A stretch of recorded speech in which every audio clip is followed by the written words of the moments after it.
How to activate your Costco credit or debit card. Hey guys, in this tutorial, I'll show you how you can activate your Costco card provided by Citi Bank.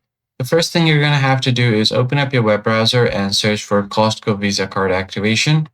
And then you can see the option to activate your card or register your card. So if you haven't already, you can register for a new card on this website.